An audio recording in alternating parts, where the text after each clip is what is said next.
Assalamualaikum warahmatullahi wabarakatuh. Selamat datang di podcast ceria Puskesmas Kampung Baru Padusunan.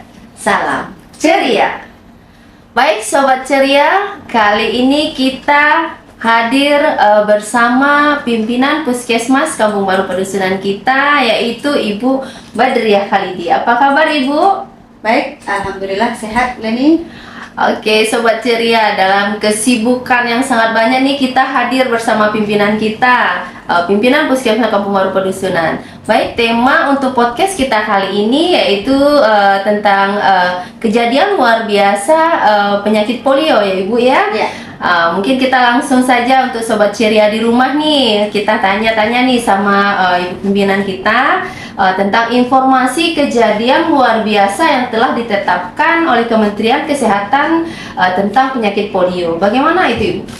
Baik, sahabat ceria, bahwa kita sangat prihatin dengan kondisi kasus yang terjadi di PD Aceh, yang mana ada kejadian luar biasa, yakni adalah kejadian KLB kasus polio.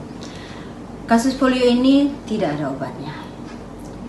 Nah, kalau kita lirik dan runut di kasus ini, bahwa pada tahun 90, mungkin Ibu Leninya belum lahir ya, bahwa pemerintah kita melakukan dengan sangat gencar untuk melakukan imunisasi dasar ini.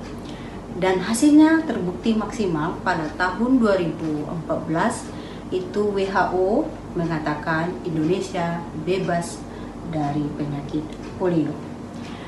Yang mana pada tahun 95 pemerintah sangat gencar melakukan imunisasi dasar ini dengan melewati program PIN, Pekan Imunisasi Nasional. Nah, mungkin itu waktu itu sangat gencar dan sampai ada nyanyinya gitu. Namun dengan berjalannya waktu, pada tahun 1998 terjadi krisis moneter. Nah, ini berdampak terhadap capaian imunisasi ini, sangat turun sampai pada tahun 2002. Nah, pada tahun 2002 itu pemerintah kembali melakukan gerakan pekan imunisasi ini. Namun kita kecolongan. Pada tahun 2005 itu terjadi kasus polio di Sukabumi. Nah, juga setahun setelah itu terjadi kasus polio juga di Aceh. Nah, ini sangat memprihatinkan, sehingganya perlu kita cermati bersama. Nah, pada tahun 2006 juga terjadi di Aceh, dan pada tahun 2022 ini terjadi kasus polio kembali di Aceh Tenggara, yaitu di PD tersebut. Nah, ini menjadi perhatian kita bersama, mungkin karena kondisi capaian dari imunisasi tadilah menjadi tolak ukur untuk terjadinya kasus ini. Baik Bu, yang ini lagi tindakan nih kita sebagai tenaga kesehatan nih, kita puskesmas lini terdepan. Kiat-kiat atau pencegahan yang harus kita lakukan sebagai tenaga kesehatan untuk mencegah penyakit polio ini supaya jangan sampai ada di wilayah kerja kita.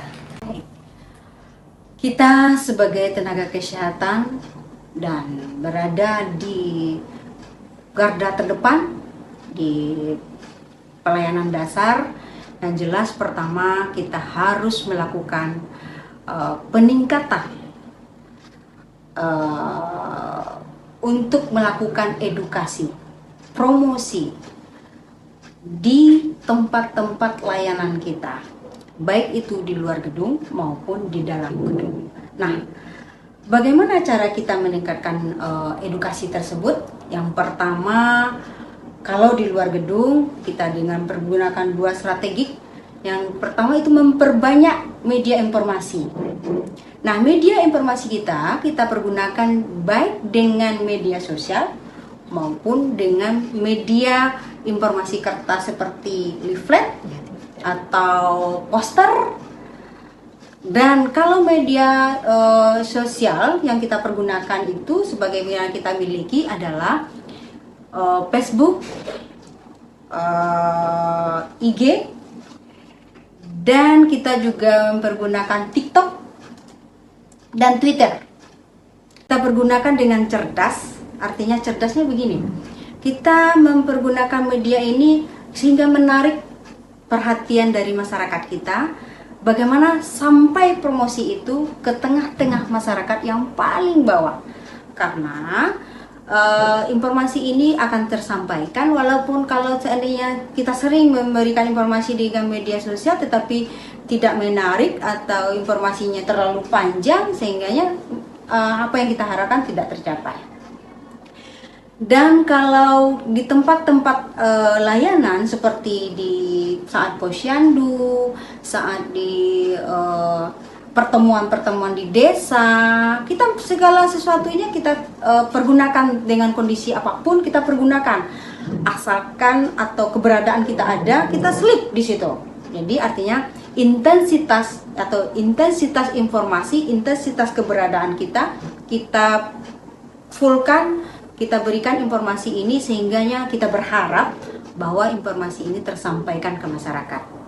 Nah, kalau untuk di dalam gedung kita mempergunakan dua teknik. Yang pertama itu penyuluhan langsung.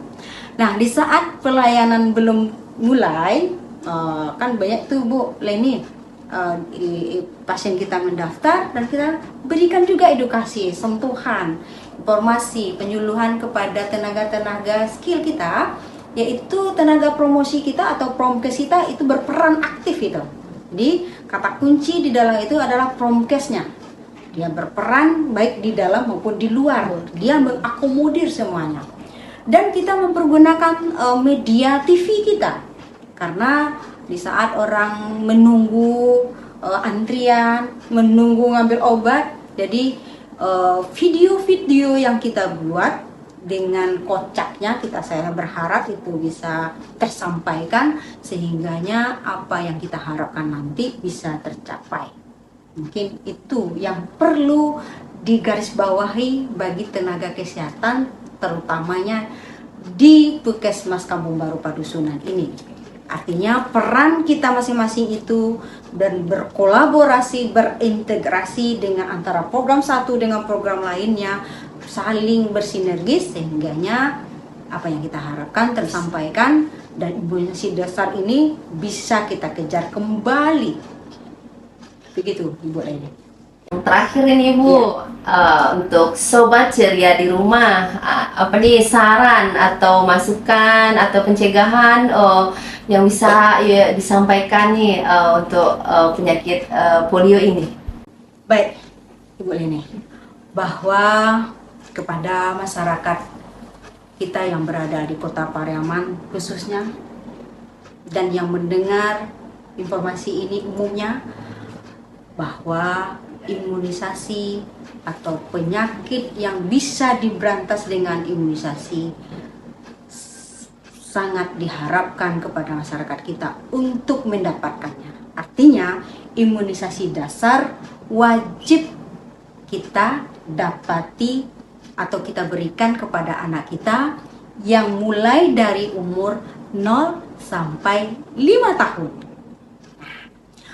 Karena imunisasi ini bisa kita berikan seperti HB0 itu mulai dari lahir sampai 24 jam itu hari, berarti satu hari dia sudah dapat imunisasi HB0. Itu mencegah penyakit hepatitis Ibu Leni. Dan BCG itu mencegah yang terdapat di tangan itu ya Ibu ya, itu mencegah penyakit TBC. Nah, itu polio. Polio ini tidak ada obatnya, tidak ada obat. Dan kalau seandainya dia lumpuh, dia hanya paling fisioterapi aja, dan artinya menetap. Dan kita prihatin berarti. Sementara dia bisa kita cegah. Dan ini penyakit OPV ini, vaksin OPV ini kita berikan pada umur 1 bulan, 2 bulan yang kedua, 3 bulan yang ketiga, 4 bulan yang keempat. Nah kan gampang ya boleh nih ya. Dan imunisasi DPT. itu mencegah penyakit difteri, ya, kejang tinggi dan batuk kejang itu, dan tetanus yang seperti kaku semuanya itu bisa kita cegah. Dan itu bisa diberikan pada usia 2 bulan, 3 bulan, dan 4 bulan. Dan itu sedikit demam Ibu Deli. Dan ini kepada masyarakat kita, ayo bawa anak kita. Dan tak kalah pentingnya penyakit campak. Penyakit campak ini juga sangat berbahaya dan bisa kita atasi dengan memberikannya pada usia 9 bulan dan 18 bulan.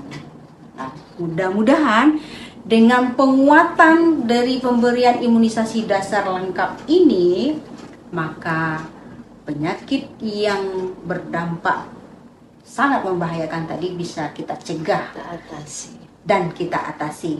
Namun ke depan program pemerintah ada nanti akan pemberian imunisasi secara bersama-sama lagi nanti, yaitu crash polio di bulan Februari ini insya Allah. Kalau tidak Februari atau pokoknya di dalam kondisi awal tahun ini insya Allah akan ada program pemberantasan penyakit polio, sehingganya diharapkan 2-3 tahun berikutnya kita kembali mendapat bebas polio. Baik Sobat Ceria, demikian podcast kita kali ini yang bertemakan penyakit polio. Ingat, mencegah lebih baik daripada mengobati. Jangan lupa like, comment, and subscribe Puskesmas Padusunan. Assalamualaikum warahmatullahi wabarakatuh. Salam ceria.